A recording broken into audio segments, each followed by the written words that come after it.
Hello, good morning. We are back again on QTV this morning. It's Thursday. Um, Thank you very much for always following this program wherever you are. Um, I think M. Jalo, there is a biological wire hanging. Uh, Biological. you are mixing and blending me with the wires, with the cables here. Yes, but it's okay. It's okay now. Those are my words, Mr. Momodumbo. You should get used to them. Biological wires. Yes. Yes.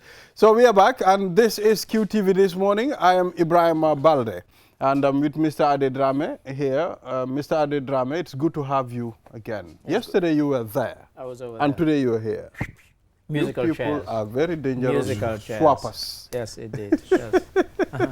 Yeah, so Mr. Momodumbo, good morning. Good morning, Mr. Balde. By the way, I've listened to Drive Time. Amazing. The Really? interview with Sheikh Matijau and Marnyang, amazing. And yesterday too, I was listening, but at the dying minutes of the program. So The tail end. yes. So you concluded, you know, when I just tuned in. So I couldn't listen to the whole program. So Drive Time is back on airwaves, 103.3. Yes. And today is not simply any Thursday. And you still The with- World Cup begins today. begins It's a today. special Thursday for some of us. I know that you, when it comes to football and sports, you don't strike me as a very sporty person. Not actually. I just don't follow the Man City. I don't follow the United, the Barcelona. But I follow the World Cup. I follow African Cup of Nations. Oh, cool. You do? You know, those are you follow the World Cup? I follow special games. I don't just follow these teams. Okay, all right. The thing is, I would have followed the Man City, the United, the Barca, but I just don't have the time. Yeah. You understand? You know, I think No. it's more of a You waste don't- of time. You for me. don't have the passion. People with the passion Yeah. will find the time. Thank you. So I what you don't. like, you always But- find but time for what you passion and like. time We all go- know that. Passion and time goes together, Mr. Well, I'm not- Adedrame. well, I'm- You I'm should not have the sure. passion, then you have the time. Or you have the time, then have the passion. I just don't have the time and the passion. You're a very busy man, I'm sure. Busier than the president. Absolutely. Running the universe. Even Not- the not just the president world. is an Arsenal supporter. Yeah. Absolutely. And Can yet you imagine? don't have the time. Really? Yeah, amazing. But yes. Who it's are you good to be supporting this? in World Cup? Yeah. Well, it's kind of technically all the African teams. Mhm. But, you know, it's no surprise that you know if I said that, you know, the team that's closest to my heart, two of them actually, are two nearest Cape neighbors. Verde. Absolutely. Senegal and Cape Verde. I am supporting Absolutely. Senegal. Senegal and Can Same you here. imagine? I've never Yeah. supported Senegal before. But this World Cup, I'm supporting Senegal. And I think the Gambians who are not supporting Senegal or haven't, I think after what they went through the other day when they searched them at the airport inside America, and they were just traveling to a game to play friendly against Saudi Arabia, you know, had to take off their So shoes. it made and us feel very bad. it was terrible. It was Yeah. terrible. I'm supporting Senegal. I want Senegal to go and change the dynamics of the World Cup. Yeah, I mean, we need an African team to do it. Mhm. And I suspect they probably, them and Morocco, are the ones who are best placed to do it. Morocco, of course, got to the Absolutely. semi-finals Mhm. at the last World Cup. So who knows? Next final. Final Gonna has g- to be the next yeah. destination. So Absolutely. And then to African win Cup, it. World Cup, we've Absolutely. never, I No. mean, we've No. never taken No. the World Cup before. Africa. At all. No, Never. of course Never. not. Never. I think, trust me, if we did, you wouldn't hear the end of it. Obviously. Because So- whichever nation does that, it would This be year- such a big- Accept. This year, it's coming. Who's home. going to crack that ceiling? this is it. This Ah, year, that it's will coming be- to that will Africa. be- When- Inshallah. When Nigeria won the Olympics football, Yes. and they beat a That team one, that like- included the likes of Romario, Bebeto. Mhm. Everybody thought this is it. Yeah. The next step will be World Cup, but it didn't. It quite never happen. happened. It didn't happen. Mm. You know, and these, you know, those guys were already World Cup winners because when they changed the rules about who could compete in an Olympic Games, and then people who were full internationals could compete, the likes of Romario and Bebeto thought, you know, it'd be a walkover for them to just go and win the World Cup. But Nigeria beat them. And your biggest GSM operator, QCell Sunyubus, the number 5 and the number 3, is putting up 2 giant screens for you in Brikama and Bursubi turntable so that you can have access to the matches. Who's doing this, QCell? Yes. So are they going to pay for me to go to Cape Verde and cover some of the Cape Verde games in Cape Verde? I hope you're watching, guys. You don't need to go to They're Cape only Verde. 800 kilometers away, so, you know. You just have to, I mean, to go and It's cover not, the it's games. not going to be this, Cape Verde's games. Cape Verde qualified, you know. But And that's the story. you're not going to the US. Trump will not give you a visa. I'm not going to the US. I'm going to get the vibe from watching Cape Verde in Cape Verde. In Cape Verde. Watching Cape Verde in Cape What Verde. could be better? Oh, wow. In Mindelo, and you can book me in at either Kira's, Casablanca, or Chez Lucha hotels. Paraya. So I want to go to Paraya. Not Paraya. It's not Paraya. It's Praia. By the way, you know what Praia means? What? Praia just means beach. Beach, eh? But the capital is also called Okay. Praia. Yeah. Thank you very much, gentlemen, for, that. We will take a look at the African Code, then the newspaper review with Mr. Momodu Mboj. And then we will be talking to Fantasilla, mental health awareness, mental health activist. You know, we'll also be talking to Pa Modu Sar, World Music Day celebration, President the Gambian Music Union. You know, so we'll like to ask them, how is the music industry like in the Gambia? Is it alive or still dead? Because World Music Day celebration. It's, yeah. So let's take a look at this. When the termite hill rustles, go get your basket. When the termite hill rustles, go get your basket. I read this and I thought, is it because some people actually eat termites? Yeah, I want to tell the person that initiated the proverb to say, if you eat termites, not Or sell them. or sell them. Yeah. What are you going to eat termites for? What's wrong with you? Protein. That's why people Oh eat my it. God. It's another man's poison. Yeah. In Guinea-Conakry, It's a protein rich. there's a kind of insect that we eat in Guinea-Conakry. Yeah. You know, when it rains and the rain stops, And they the come, ones that, they come, that fly with the feathers. That's right. So they put buckets Buckets of water and they just drop in there. So they eat And them. then you just roast fry them. Yeah. They fry them in a dry pan. Fry them and put some and salad. crunch. You know, Crunchy and tasty. Crunchy. And they're full of protein as well. Nutritious. Yes. Absolutely. Yeah, quite. So so the termite. So this, if you take it out of that context, it's about, you know, when something happens, you know, get prepared to act because, you know, an opportunity is about to present itself, and you know, get ready, you know, strike while the iron is hot, and so, you know, you hear the rustling. In this case, you go and you get your bucket and you start collecting, or if you know, for example, there are instances where you could be, you know, somebody in America recently was charged with insider trading because they knew that there was going to be a big announcement by government, and they went and bought shares in that particular sector, and it was found out that so that was a case of, you know, you knew something big was about to happen, and then you went and you made a purchase. Absolutely. So, yeah. And I understand that apparently termite hills are very quiet. Okay. That sort of thing. Right. So once you hear rustling Yeah. or some kind of activity, Yeah. you go and get it. So being aware, isn't it? Yeah. Awareness comes into it Indeed, first, indeed. being aware of the signs, Yes. and then do you have a bucket Yeah, quite. prepared Yeah, to go and do take stuff the like opportunity that? that's Take about to be opportunity, presented. that's it. Yeah. So that awareness aspect, I think that's very, very, very key Yeah, to quite. this. Yes. Aware of opportunity to take the opportunity. You know, the proverb is telling you, do not be, quite offside. It's important for you to be prepared all the time. You know, you never have know to when be aware. opportunities will come. The Mandinkas will tell you, fankanta kurto, mone buka fara. You understand? So if you have a trouser that you, maybe a short that you put underneath your long trouser, in case of emergency. So your boxes. Your boxes, Box, you yeah, understand? yeah, yeah. Though nobody walks with boxes in the streets. Yes, but it's telling you preparedness, you know, swift response to emergencies, you know, those are the kind of things. By the way, how is the situation of our ambulances that we were supposed to have on each main junction to make sure there is swift response to emergency all the time. Are they still working or no? I haven't seen them, and I wasn't aware that that was. I think they've got a road safety campaign thing today, so maybe that would be a good thing to ask these people. But I wasn't aware, and I hadn't seen any. I certainly know that before they put the speed bumps on Bertel Harding, they had a tremendous number of accidents and fatalities.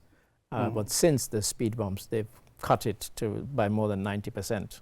The accident. The accident rate, and particularly the fatality rate. Maybe not the accident rate, but certainly the fatality rate has been cut quite significantly. My problem with the new roads is the zebra crossings. I mean, I think drivers still don't understand how to use the zebra crossing. You know, I'm so glad you mentioned that, because I complain about it every day.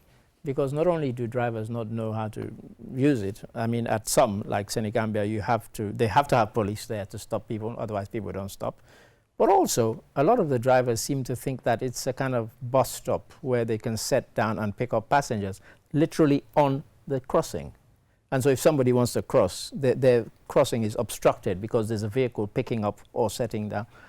You know, and it's passengers, and I don't know how that has suddenly become a thing. Yeah. Where they think that that's where you see, traffic signs, road signs. I think we need more lessons here.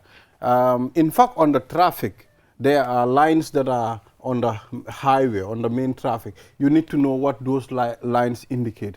You know, there are lines that are 1 meter. You know, some are very short, so you need to know where to overtake, not to overtake. Yeah. You know, where you can stop. All those things are.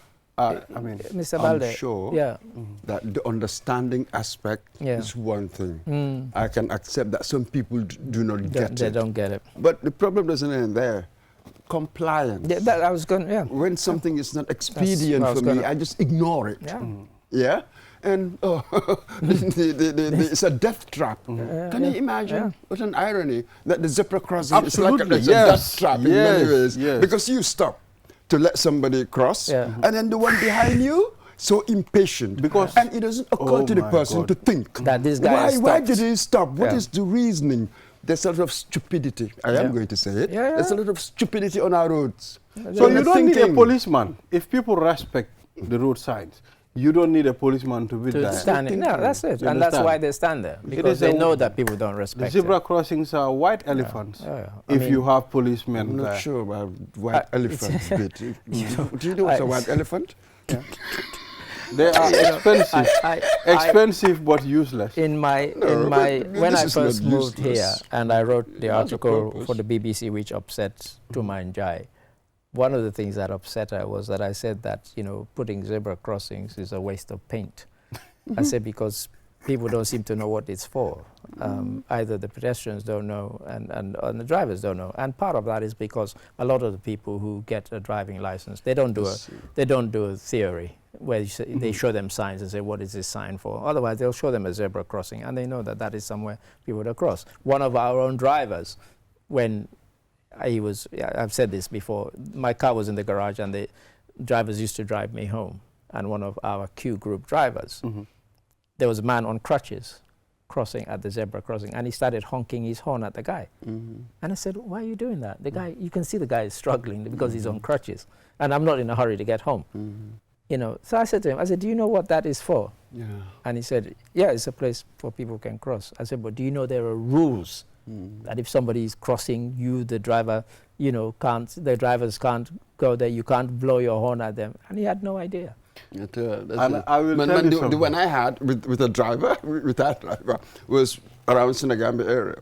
He had stopped to allow somebody, the car in front, to cross over to the other lane. But there was a motorbike behind. He was so impatient, he rushed through. Right, the car was there, boof, somersaulted. That was pure stupidity, let's be honest. He said when the car stops, won't be doing that again. I should be thinking, what's the reason for this car to stop? Then if I'm going to go past, I will be slow. Yeah, you're quite, you take it very slowly, isn't it? That's common sense. Then if nothing happens, then you move on. He rushed, bang, possibly broken his legs and stuff like that. Because there was a lack of thought. He won't be doing that again. There was just thoughtlessness, pure thoughtlessness, nothing else. Well, so when you are on our traffic in the Gambia here, just be careful. Take your time. Calculate your steps. Sometimes, Mr. Ade, a vehicle can park this side and you are here.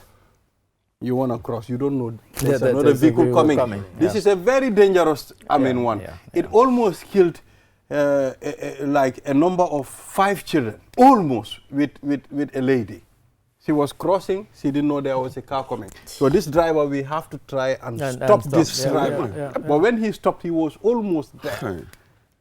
Can you imagine? So let's be very careful. Let us take, but I think patience is the thing that seems to be lacking. I mean, it's like people who you think are very nice, normal people, they get behind the wheel of a car and suddenly they've become mad men and mad women. Mad people. And you see how they drive and reckless, and you're thinking, what's the point? What are you trying to prove?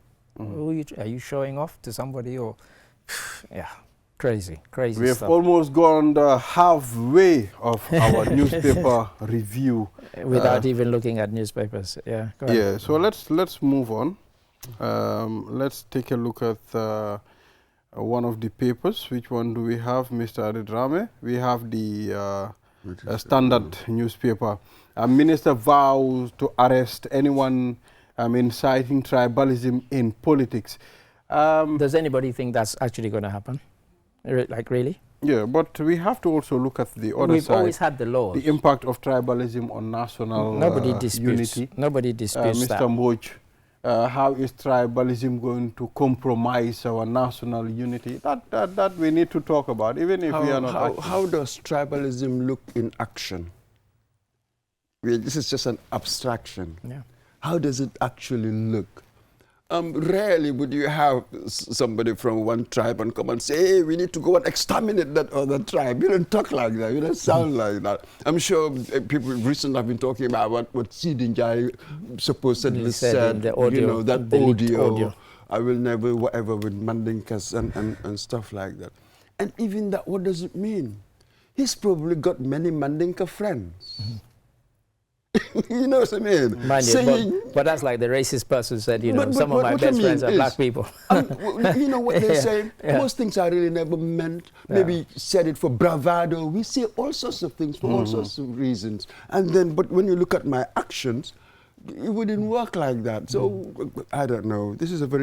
For me, this is a difficult area. Well, I am pretty sure before you, spit out order words, you need to think. Make sure your brain is connected to the tongue. Sure. Easier do said you than always done. do that, Mr. Balde? No, I'm talking generally. I'm talking generally. I'm advising everybody, including yourself, including myself. Sometimes I'm also found wanting. That's the point. No, sometimes we are all found wanting. Well, yes. Sometimes. This is it. I mean, you cannot be on your guard always. So this doesn't exist. This vow by the minister, they actually spent quite a bit of time at the National Assembly yesterday talking about it. And they didn't name names, possibly because, people would think they were throwing stones at the deputy speaker. But they said, especially people in an influential position, because if you have those views, you can use your influential position or your power to actually thwart the ambitions, the career ambitions of people who belong to the tribe that you don't particularly like. And so they spent quite a bit of time, and several National Assembly members got up and spoke about it. And they, as I said, they didn't name names, but they said, they kind of said categorically. So I interviewed on Drive Time. Right. We interviewed the member for Lower Badibu. Yes. Honorable Kemu Gassama. Gassama. Absolutely. So he mentioned Sidinjai on air. On air, but not in that sort of thing. Yeah, quite. Yes. Yeah, quite. So, this is a difficult one. Let's be careful here. We don't have any roots in tribalism. You realize that this country, in many ways, never had never had any clashes between this tribe and that tribe. It's never been like that. Yeah. So let's not talk ourselves into something like that. Really, tribe and religion. no roots whatsoever. You know, they could begin to grow, as it were. You know, nobody should be complacent. Sure. But no roots in that. But the kind Sometimes people said stuff. Can you remember what Jammeh did? That speech he gave to Mamadou Sabally, that the Mandinkas, unbelievable. I was the president leading it, but still we didn't descend into that. Nobody followed his Nobody lead. followed that. And you know, Nobody followed interestingly, when he mentioned the Mandinka tribe, in fact, almost all the country was furious. Thank you very much. They were like, oh, Jammeh, you shouldn't say that. The Fulas were feeling bad. Everybody. The Wolof were feeling very bad. Don't mention. I mean, for us, we can have our difference in our country. We can push and pull. But when it comes to, I mean, we love each other. Because we don't have the roots. We don't have that history of tribal tension. But you know, Mr. Mamadou Mbodji, it's important for us to talk on how to, I mean, stop those things before it escalates. And that's what I was going to come into. That's because, you know, Mbodji was saying, let's not talk. I said, I think the reason it's repeated time and time again is because we don't want to go down that route. And we don't want to be complacent and say, oh, we're Gambia, we've never had that. But Rwanda never had it until they had it, you know? So that's why people are saying, let's not ever go there, because we know what the end consequence could be. So So another headline on the Standard newspaper reads, only $1 million is recovered from 27 million misused funds flagged by Auditor General in 2023. Accountability in public offices. Mr. Mamadou Mbodji, how can we make sure we put that stand to make sure everything is accountable? Oh my God, if we could do that, solved everything. We'll be now sort of from what you are saying, I can read. I mean, it's not possible. No, not now. The way things are now, you need to change so that you'll have different outcomes.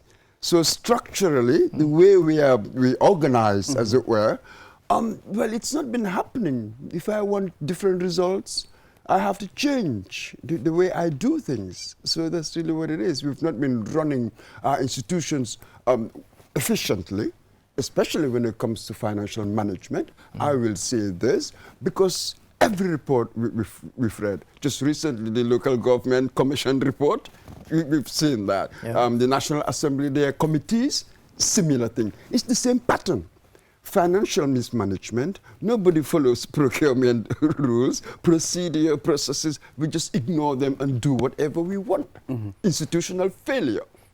And you're absolutely right, because if you look at, as you said, recent things that have happened, Auditor General's report and so on. So you have all of these, and they never followed through. So today, for example, Gambia participates actually holding a press conference to say, why do we still not have a fully functioning anti-corruption commission? They said with all the allegations that have come out in various reports and audit reports and so on, if we're serious about tackling corruption, then that commission should have been up and running. Because there's a lot for them to get their teeth into. And so they're holding that conference today. So we are really in a trap. People in certain positions, they don't want any change. Yes, because change would close up the taps. So what we have generally really is just managing the status quo. That's what's going on. Nobody wants any change. Anybody who tries to bring change, any institution, or you're going to go to war with your people, they don't want it. Nobody wants any change. Everything is rotten, we all know that, but nobody wants any change at all. And you know, sometimes people are corrupt and they don't even realize they're corrupt. So I'll give you an example. Some of our staff went to cover an event at the Sadauda, and the organizers gave the funders gave the local organizers the amount in front of everybody in dollars. Now, instead of them giving that transport refund in dollars, they gave a few $100s each to each person. This is, and you can quote me on this, and if anybody thinks I'm lying, I will even name them if they Don't want. name them, but, please. but you know, but those people don't think they're corrupt. Yes. They don't think they're corrupt. But if you continue, we'll start naming people on the TV. I'm serious. naming and shaming. We will start naming them because here. the staff came back and they were quite upset, and they were like, "We were there when they gave them the money in dollars." Yeah. And then they called us in another room, and then they started giving people like $200, $300. It's like, hang on, you were giving like, we should have had it like $10 each, and you're giving us $300 each and $200 each instead. You know, it's shameful. Absolutely, and they don't see that they're being corrupt. Those people doing that just think, oh, you know, I've made a few dollars here. They don't think they were corrupt, right. but that is when you normalize, and that's the thing. We've normalized that kind of thinking. We've normalized What it. a society you want to develop. You are having a laugh. You're joking. And you know, we have a famous saying, you cannot remove this here. There are people that were doing this way, so just follow the pattern. We met Well, it. it's a generational game, Yeah. isn't it? Yeah. That is why so-called people like Gala, Generation Z. So I keep asking them, okay, I know what you are against, the corruption and all the rubbish, granted, but what are you for? What would you be like in power?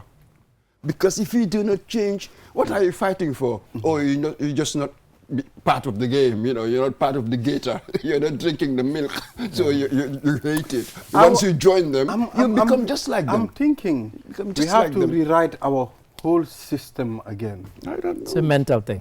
It's a mental thing. I don't know how we're going to It's a mindset change, and it has to start with young. So you start by teaching your children, don't do this, don't do that. And don't just say don't do it. They need to see that you're not doing what you're telling them not to do. Because if you tell your children, don't do this, but then they say, oh, but daddy, I saw daddy paid a guy from physical planning a brown envelope so that we could do this, we could do that, then they have no respect for it. So it loses its value. Yeah. That's one aspect. Ethics. There, where individuals can do things culturally. Yeah. What is a person? Who is a successful person? It's all materially determined. That's the pressures to be corrupt. People, we have prestige, social status. People like stuff like that. But that's the only thing that our norms, our society, that's the only thing that it will applaud.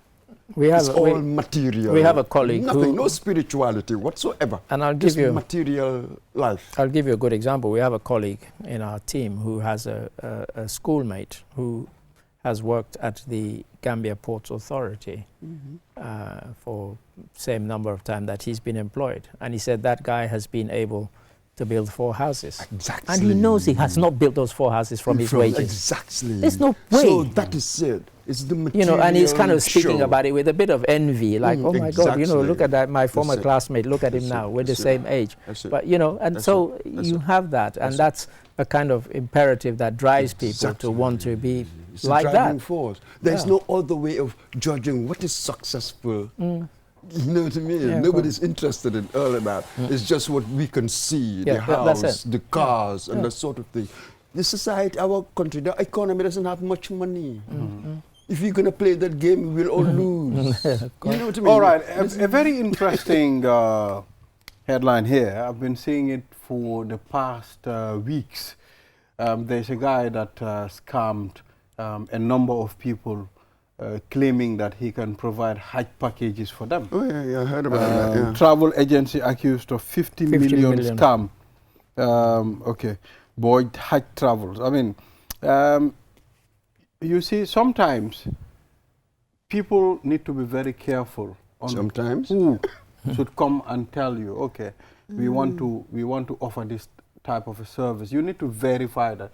But unfortunately, you know, education is important in other areas, because most of these people that are scammed, I am pretty sure they didn't understand the system. They don't even understand such kind of scamming exist at some point. That's a point, but I think you've raised an interesting point, because yes, we're talking about Hajj and scams, and I don't know if viewers might be thinking, hang on, QTV, you normally do a big thing about, oh, the pilgrims have returned. Well, of course they haven't, because the majority of them are still stuck in Saudi Arabia. And many I am of them, surprised to hear that. and many of them will not be back until the 19th of June. And what's the date today? You didn't Today is 11. You didn't hear me misspeak. The 19th of June is when many of them will be back. All sorts of problems, and we are still trying to find out who was responsible for this. And because we've not been able to, that's why we haven't done the story. Because, you know, one of our colleagues came back, but he had to come back on a flight that went to Guinea-Bissau, and then from Guinea-Bissau he flew here. But even the agency that they went with, they're all still there in Saudi. So it's a story, it's a big story. I know currently the pilgrims are really frustrated. Because their money's finished. You know, being in that type of a situation is really a crazy one.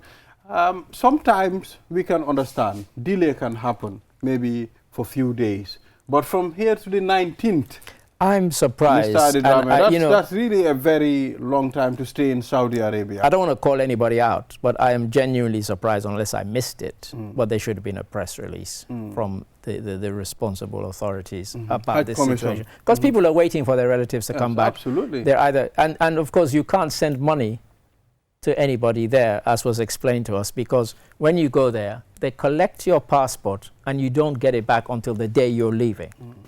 The authorities hold on to it until. So you can't say, "Oh, I'm sending money." You could go to the, you know, Western Union or whatever and present your ID. It's a difficult situation. You don't have it because they've taken your passports from the day you arrive till the day you're leaving. So. It's like I said, it's a big story. It's another story, but they should have been. Like, I might have missed the press release, but I hadn't seen anything. Regarding this, and I've been looking. What do lawyers say? Caveat emptor. Buyer beware. Beware.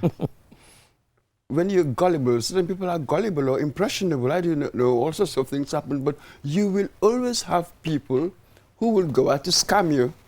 Yeah. I have to protect myself. It's never going to be a situation where, oh, we are also moral, ethical, and good people. We don't do that. So all you have, if an individual is going to be resilient, all I have is just my wits, being careful. But some people, they will take advantage of situations. They will take advantage. Because I'm not sure what to say about that. Every year, you'll hear the authorities say, only go with a travel agent that you know has an approval from the Hajj Commission. They have to have something that says this travel agent, this person arranging these, has the approval, the stamp. But people think, I'm getting it cheap here. I'm going to go because it's a quarter of. The minute it's too good to be true, it is not true. Then it's not true. Yes. It so really is too good to be true. If it is too good to be true, then avoid it. Then that's where the temptation. That's where just the do a temptation Maradona swab. Pay 100 and get 1,000.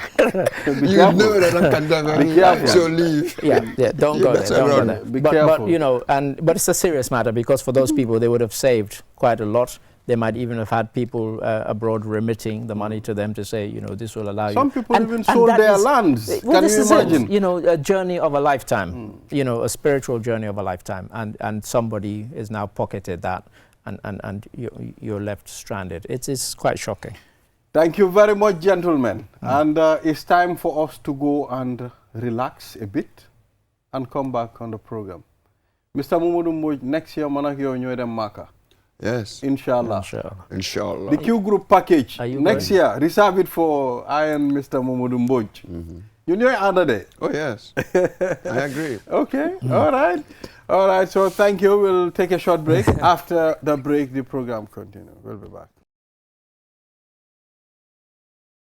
Welcome back after that commercial break. QCell's in your boss, the Gambia's Quality Network. Now let's move on. We have Haja Fanta in the studios already, mental health activist. And of course, we'll be talking about mental health awareness. It's very significant. I mean, you know, my colleague Jenna was going to tell me, we need people to counsel us. Mental health, we need people to counsel. She's not even mentally stable, I think. That's the joke. We have Fanta already, Mr. Adedrame. Yes, Fanta, as Balde has, welcome to the program, first of all. Thank you.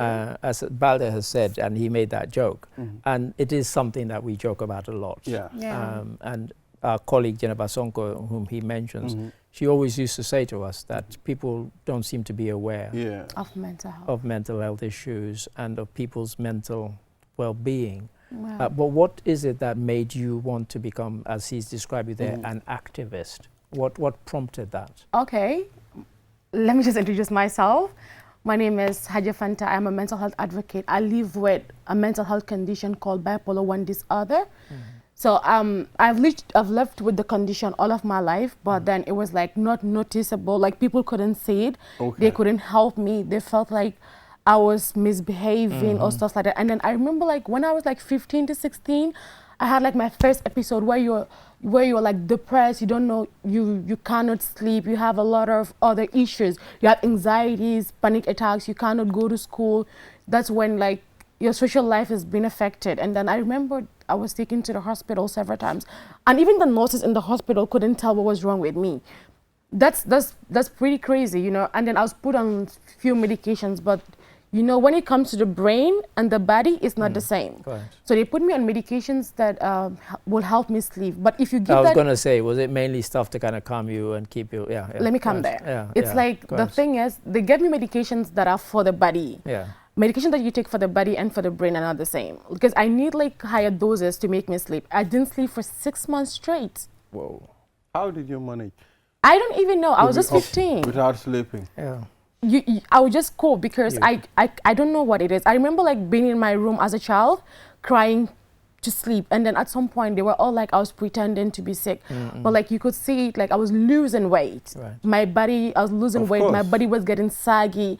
I was not doing well in school, but then I couldn't get the help that I need because even the nurses couldn't tell what was wrong with me. Sure. I realized that even like the health care facilities are not ready for mental health. Sure.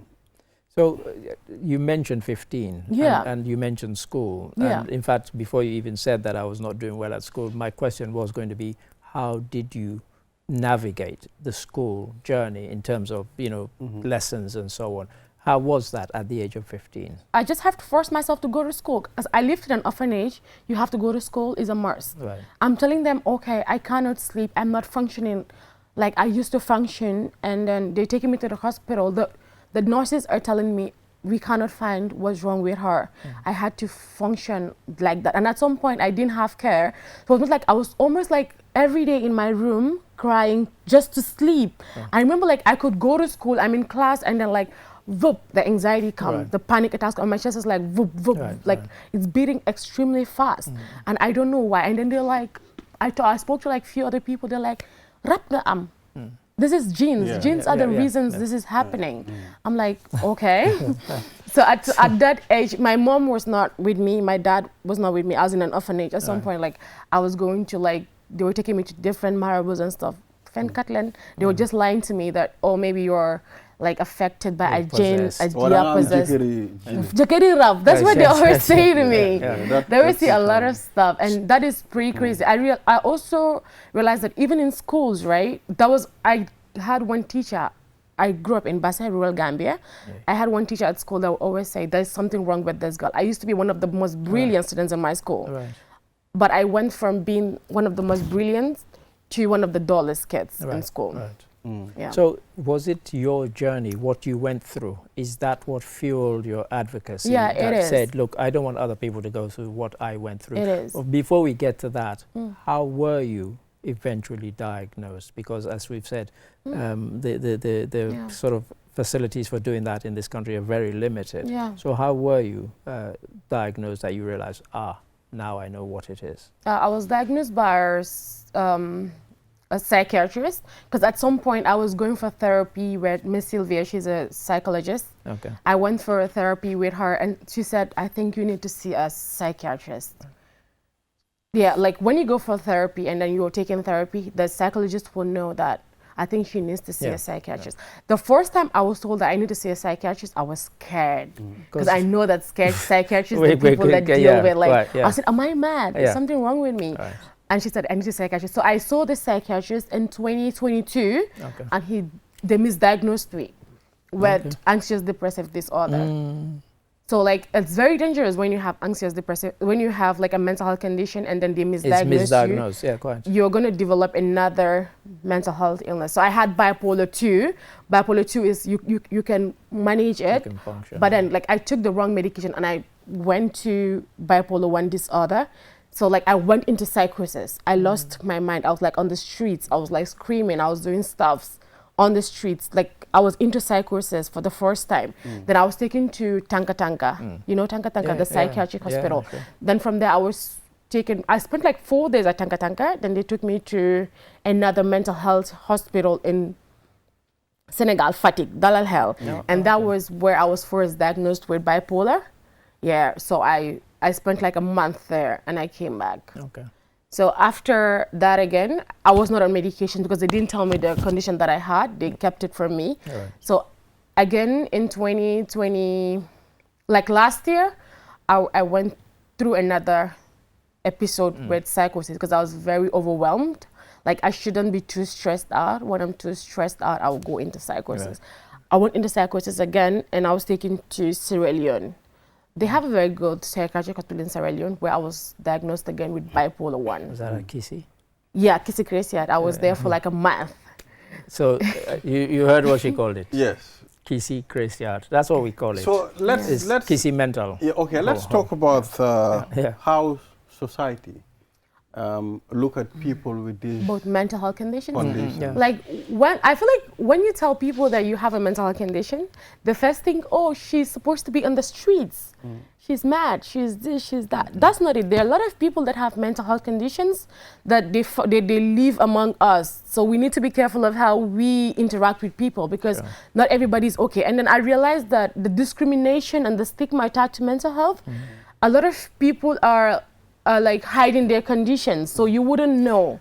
Because everybody wants to hide their conditions and not talk about them Because they of know the how society discrimination. will I will receive And it. the always stigma. put a reference to a young man. There was a time he took off his shoes and started walking barefoot. He met up with my brother and he took him to our house and he said to the guy, do you know people are saying you are mad? And the guy was like, am I mad? He said, do you realize you are walking barefoot? The guy said, really? Am I walking barefoot? You understand? So you can see how society contributes. And the guy is okay now. Just a matter of talking to him at some point. And he is stable now, you know. But I think society also plays a very big role in an individual. Yeah, sure. I'm not gonna lie, like since I had like my first episode, I lost a lot of friends. I lost job opportunities. Like I was into activism then. I was advocating for rural women and children to have access to quality and education because I was brought up in the rural part of the Gambia. So like I've lost a lot of friends and a lot of job opportunities. People do not trust me. Because that what much, do they think you'll be? Yeah, You'll because be of what I've violent? gone through. Or maybe you'll be violent? Because maybe of what you I've can- gone through, because of what they have seen me go through. And then I feel like there should be a lot of sensitization around mental health so people would know how to help people with mental health conditions. And there's a lot of stigma and discrimination. That's why people don't come out to ask for help. Right. Because when people see how society treats those who have a Mental similar health condition to conditions, themselves, Yeah. they'll keep it to themselves because I they'll know. think, I don't want to be treated like that. But when you started advocating, what form did that take, your advocacy? How did you go about it? What did you do? I think I started on TikTok. Right. I talk about my mental health journey on TikTok, and I had like a lot of people being interested. But like at some point when I went into psychosis, like when you're out of psychosis with bipolar, you like go into depressive episodes where you're extremely depressed. You feel guilty about things that you've not even done. Yeah. You feel like you're hopeless. You feel like you have done really horrible things. You're a bad person. It's not like you have done anything, but that's what your brain tells you. Yeah. And then this is what you're telling people. I remember I'll call my friends, I'm a horrible person. I don't think I can do this. I'm this and that and that. I would cry the whole day. I wouldn't take shower. I remember I would go like to the beach and sleep like 5 days on the beach, run away from family. Because at some point, like, my family too wouldn't understand what's wrong with me. Although now I have like supportive family members that understand, like my brother, he's amazing. Right. Muhammad, I'm always going to be thankful for him. He understands my mental health. He's always going to be there for me. He stands out for me 100%. Right. But then, like, when I was going through the episode, like, other family members were not really, really nice. Is there a part of you that kind of sympathizes with them and said it's because they don't understand that's why they're treating me this way? Is there a part of you that has that? Now I do. Like, I think about it a lot. Right. I say, like, maybe the people that treated me that way did not understand what I was going through. Like, I remember, like, whenever I'm losing weight, I'm a young girl. They'll be like, like, she's doing abortions. That's why her weight is fluctuating. And, like, my body gets saggy. Because when you lose weight, your body is saggy. They're like, oh, she's into sexual activities a lot. She sleeps around. I'm like, sometimes I go on the streets, even men approach me because of the way my body is. They think I'm into prostitution or stuff like that. Because like, sometimes, like, I lose weight all of a sudden and my body gets saggy. And sometimes when I'm proper again, I gain weight again. I think it's not easy as a mental health patient in this country because people don't even understand what mental health is. So let's talk about the treatments we have. Our centers, are they adequate? Do they have that those adequate facilities to make sure they help? Ours at Tanka Tanka at one point, I don't think Tanka Tanka is very healthy for mental health patients, especially women.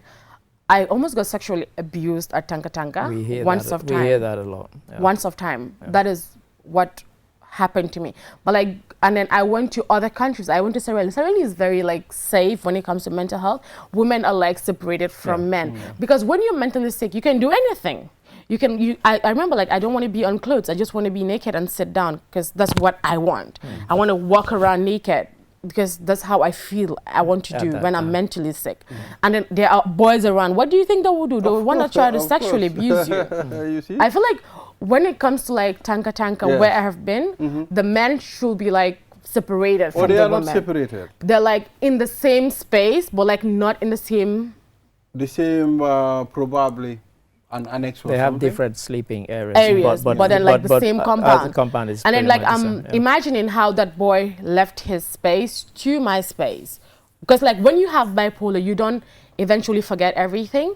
You have memories of what happens. You're not gone. It's like, oh, when you're like on high drugs, you're too high, like for the wall. That's how you feel. You're too active, you have a lot of energy, you're talking a lot, you believe in things that are not true, the way you perceive things are not true. That's how bipolar is. You don't actually forget everything. So like when things happen to you when you were sick, you can remember them when you are okay. Yeah, okay. All right. So you talked about the TikTok. How did people receive that and what was the reaction once you started posting I was going really viral. People were like watching and they were interested. Okay. The issue is, when I got into depression, I thought everybody hated me, and I removed all of my stuff from TikTok. Oh. That's what happened. And I deleted my Facebook account and everything. So you keep doing things that you should not even do. Yeah. Deleting your account. Like when you are into like depressive episode, you are hopeless, you don't have energy, you're like very, very sad. You think everybody hates you, and then... So how far are you now as far as advocacy is concerned? I've not really like gone that far. I'm just starting again. You're on QTV, right? Yeah, I'm on QTV. So, that's an opportunity. I was going to say, seize the opportunity. What are the messages that you would like to get out to the public, to people about how they should behave, how they should treat people with mental health conditions, and just the mental health awareness? What should they be looking for? What should they be aware of? I think they should learn to not be judgmental when someone is talking about their mental health conditions, so we can be able to ask for help, because there are a lot of people with these conditions, they're just ashamed to ask for help.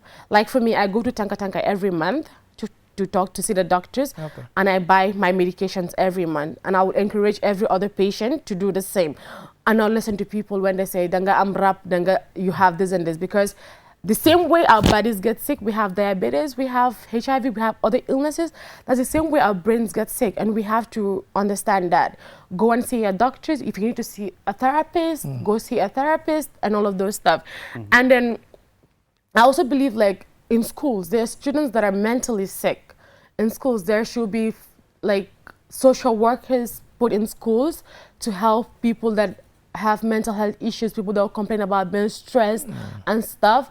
And I also feel like parents should be taught also how to like see the signs in the children, because even as a child, like you can see that this child, there's something wrong with this child. Because if I could remember from like the longest time I had bipolar, like I used to ask myself as a child, something is wrong with me because I cannot concentrate for a long period of time. I'm always moving from task to task. What's wrong with that?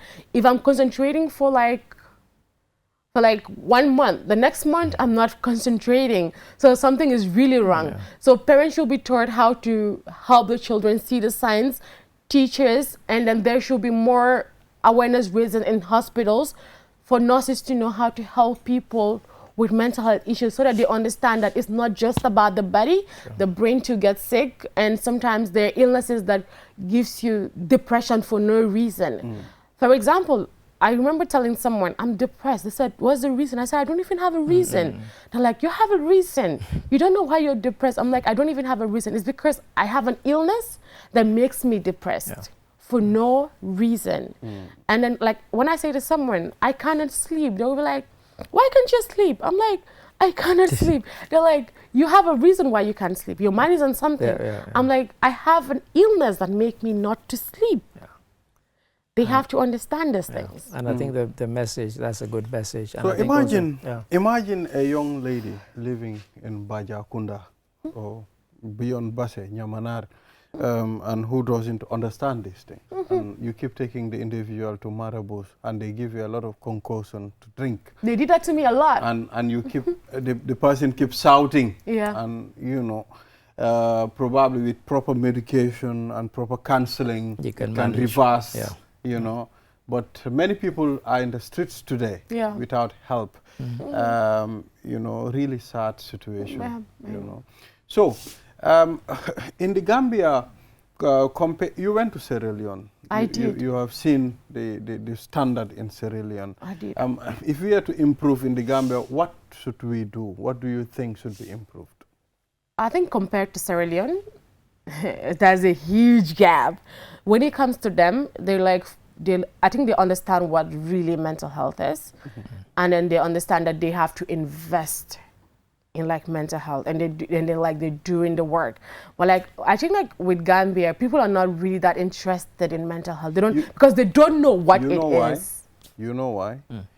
It's because of the stigma that is attached to it. Hey, swing it doff. Do you know what doff is?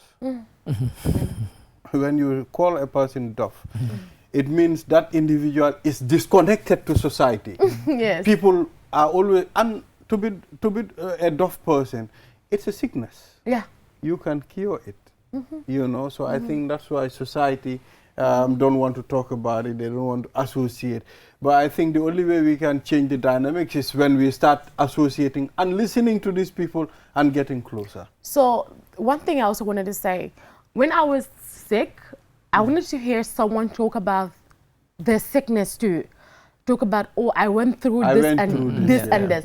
I remember coming online and I was searching for people that went through this so that they can talk about it.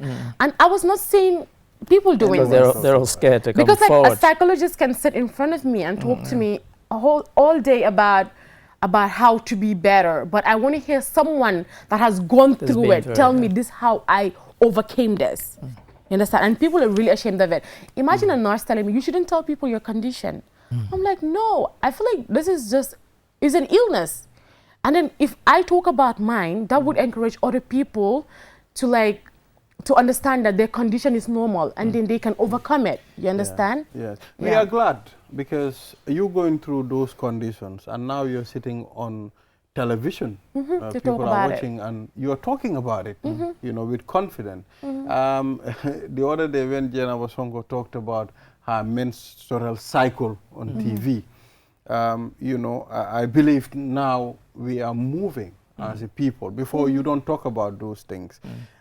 Now we have the confidence to talk about it. When the young lady was here, I think on Tuesday, she talked about her, you know, disabled condition. That's right. She was an amputee. These are things. There are things that, you know, we need to talk about it. If we have to get a solution, nobody knows. Maybe your child can go through it. Maybe my child. Maybe another child. Nobody knows. So now we will know how to handle those situations. someone must speak up. Yeah, somebody has to like talk about it. Sometimes like it's even as simple as seeing your child being distracted easily is a mental health condition like ADHD. It's not just bipolar. There are a lot of other mental health conditions. Like when I went to the psychiatric hospital, I saw other people really struggle than me. Like sometimes like I would lie down and try to sleep. You hear some other people screaming, moving up and down because they can't sleep. So and then like some other people see things that we don't see. There's something wrong with their brains. That's why they're seeing those things. Some people hear voices that we don't hear. Like when I'm into psychosis, I hallucinate. I hear voices. Like I hear people. Like I hear loud musics. I can remember those stuff. Like I remember. Like I'm never gonna forget this. A therapist talking to me and saying to me, "Why do you remember stuff that you did when you were sick?" He's assuming I was pretending, but. It's not, mental health conditions are not all the same. Some mental health conditions, They are different.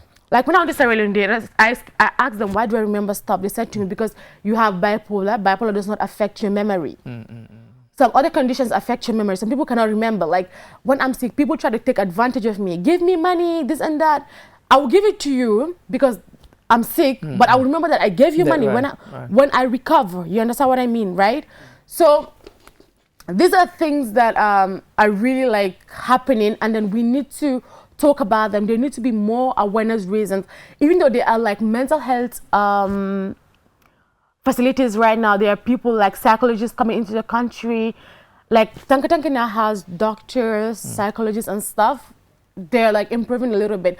The only thing I would love them to improve more about is separating the male and the females, It's a significant not in the thing. same space. Anything can happen. Or they could have escorts that escort them, because in Senegal, you have, when women go there, you need to have an escort that escorts you to take care of you, or you pay someone, a nurse, to take care of you. She's almost like 24 hours next by your side to take care of you. Okay. Yeah, those things are not happening here, you know, and then it's very significant, and we need to look into this thing.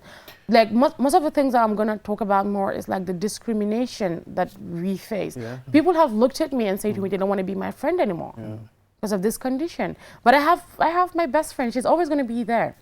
But like I've lost friendships, I've lost job opportunities that could change my life, that could have changed my life. But that's it. And then the thing about my condition is whenever I get into psychosis, I'm misbehaving, and whenever I recover, it's like, oh, I've recovered. God just takes away the shame. I don't even feel ashamed that this and this happened to me. You understand what I mean? Okay, so how often does this happen? When I'm overwhelmed, like when I'm too stressed. Like the last time I was taking care of someone, 24 hours, I was not sleeping properly. I was not like looking after myself. Like you, as a person, our brains don't function the same. Okay, like if you have diabetes, they will tell you to stop certain things, right? So if you have a mental health conditions, there are things that you shouldn't do. You shouldn't do. You shouldn't overwhelm yourself. Like you shouldn't like overuse yourself, because there's something wrong with your brain. You understand what I mean, right? And then you need to take a break. You need to know when to take a break and rest. You don't have, so when I don't take a break for myself and rest, I overuse myself, I get into psychosis. Okay. But like when it's coming, you know the signs that But you don't have a falling problem sick. of being over happy. I do. If you are over like- happy, I'm like, it's like an on and off illness. right. Sometimes like I go like this. I'm ever excited. Sometimes like I'm depressed. Sometimes like when I'm manic, I can do anything. I can clean the house. I will do all the work. I will not be tired. oh, I can take shower, take care of myself. But when I'm depressed, I'm like in bed, I can't do anything. you can't do anything. Oh, wow, Mr. Ade. Like when I'm excited, I'm not excited like a normal person. Right. I'm over excited. Right. And when I'm sad, I'm not sad like a normal person. I'm too sad. But I hope the people you're living with, they understand that. Now they do. Okay. Now they do. All right, interesting. So what are your future plans? What do you want to do? I mean, I want to be like advocating more on mental health. I want to like go to schools and talk about mental health conditions. I want to be more on the TV to talk about, and I think to talk about mental health. And because I couldn't get to university, I couldn't pass because of my mental health conditions, I want to go back to school so that I can go back to uni. Since I'm on my medications, that will better help me. Right. study and go back to school. And also the university, that's a good audience to also approach young people who are coming. In fact, some of them might even be going through similar. And they might think, oh, I recognize what she's saying. And that. So, you know, so take the message to the schools, to the universities, and also just everywhere, really. You're on TV, who knows, radio next time. Somebody might hear this, see this, and think, oh, I recognize what she's talking about. I have a child who's like that, or I have a brother, sister, whatever, who's like that. Like autistic children, some children have ADHD. I met people that have schizophrenia. Right. Like I saw a pretty girl in Sierra Leone. She's very pretty. She's like pretty, she's educated and stuff, but she has a mental health condition. And I spoke to her and I asked her, like, when do you think your mental health conditions like arise and stuff? She said, like, when she has like relationship issues. Relationship issues do affect people a lot. There are a lot of things that affect people, but I think there should be more awareness raising around stigma and discrimination so that people can better ask for help. So if we were to say to you, you have this platform, there's a message you want to give, what would that message be to the Gambians? And don't forget, this is being watched around the world. It's around the world, right? No pressure. So, you know, what would your message be? Your advocacy message, would it be, you know, 1, 2, or 3 things that you would like to get across? I think I would like to say mental health conditions are normal. The brain gets sick and we need to embrace our conditions and accept our conditions. That is the first way we get help, accepting ourselves. That's the first way we get help. And then the government or the people need to invest in mental health conditions because that is what makes us better. There are a lot of people that have dropped out from schools, workplaces, not because of anything, because they have issues with their mental health. They were like brilliant people that could have been great people today, but the reason why they failed in life because they had a mental health condition and people couldn't help them. I want people to like invest in mental health, try to help people living with mental health conditions, and let people also understand that mental health illnesses are normal. The way the body gets sick, that's the same way the brain gets sick. And make sure you have time for yourself. Don't overwhelm yourself. Anybody can fall a victim of mental health illnesses. Thank you very much, Aja Fanta, for coming on the program. Thank And, you know, this will not be the last time. We'll invite you again. Thank you. Probably we'll wait for Jenaba to come. It will be important for you to have a very good I think I've seen Jenaba. session with Jenaba. She's more interested in these things. Yeah. I think I've seen Jenaba do programs on the youth something. I wanted to be on her program, but I couldn't reach out to her. You will be on her program. Okay, that's fine. I'll personally connect you and Jenaba. I think you people can vibe because you have the same type of vibe. She's coming back soon anyway. And then I would just love to tell people, like people that are going for their medications, to make sure you do your appointments regularly. I take medications every day, morning and evening, so that I can function like a regular person. But I hope you eat. I eat a lot. Can you see my weight? It's manifesting. I eat a lot because I take medications. Your brain does not provide everything that a regular brain provides, so the medications will help you provide those stuff, and you will function like a regular person. Okay, thank you. Thank you. So, Mr. Adidrame, this is all we have for today. Oh, we're done? Yes. Oh, so the musicians are not coming? They are not coming. I think they decided to. I was looking forward to that. Yes. Well, so, Aja Fanta, thank you very much. You're welcome. And we hope people get the message that you're trying to get across. And thank you for coming, and thank you for talking so frankly about it. Thank you. Viewers, this is all we have for this week, and we'll be back here again next week. Until then, bye-bye.